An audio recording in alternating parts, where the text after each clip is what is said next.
सभी मित्रों को सादर जय भीम। मित्रों, आज 1 जनवरी का दिन है। 1 जनवरी को सभी लोग नववर्ष के रूप में मनाते हैं और एक दूसरे को मंगल कामनाएं, शुभकामनाएं देते हैं।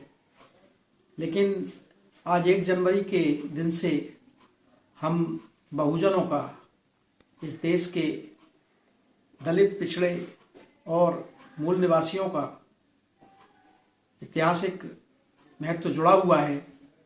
उसके संदर्भ में आपको कुछ बताने के लिए मैं आज कैमरे के सामने उपस्थित हुआ हूँ, क्योंकि आज सुबह जब मैंने एक पोस्ट फेसबुक पर डाला तो मुझसे बहुत सारे लोगों के फ़ोन कॉल्स आए और उन्होंने ये प्रश्न किया कि ये भीमा कोरेगांव शौर्य दिवस क्या है।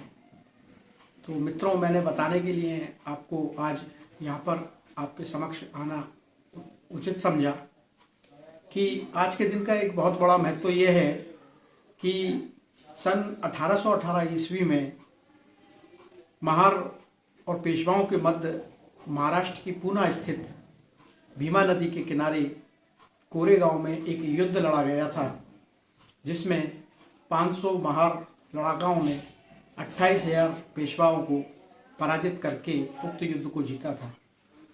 सवाल ये उठता है कि इस घमासान युद्ध को लड़ने की आवश्यकता क्यों पड़ी।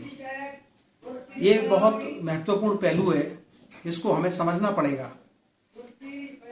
पेशवाओं के शासन में दलितों के लिए, अछूतों के लिए कुछ ऐसी अमानवीय राजाज्ञा जारी की गई थी, जिसके अंतर्गत उस जमाने में अछूतों को गले में थूकने के लिए हांडी लटकाना, रास्ता चलते समय पीछे कांटे भरे झाड़ कमर से बांधना और गले, हाथ, पाँव में काले धागे के साथ सर पे चील या मुर्गी का पंख लगाना अनिवार्य कर दिया गया था।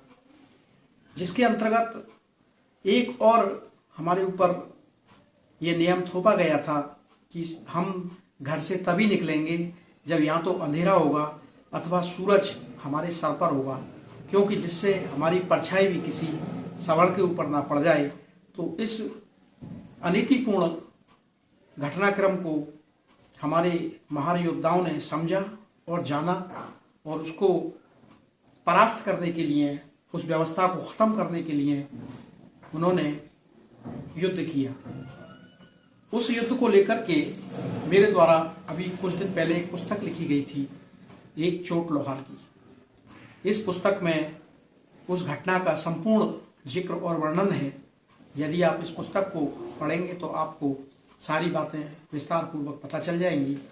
मैं ये पुस्तक आपके सामने इसलिए नहीं लाया हूँ कि कोई मैं अपनी पुस्तक का प्रचार कर रहा हूँ या फिर इस पुस्तक की बहुत अधिक बिक्री हो जाए इसलिए, बल्कि इसका कारण महत्वपूर्ण यह है कि हम अपने छुपे इतिहास को जान सकें और ये समझ सकें कि आज के दिन का महत्व नववर्ष से अधिक हमारे लिए शौर्य दिवस के रूप में है।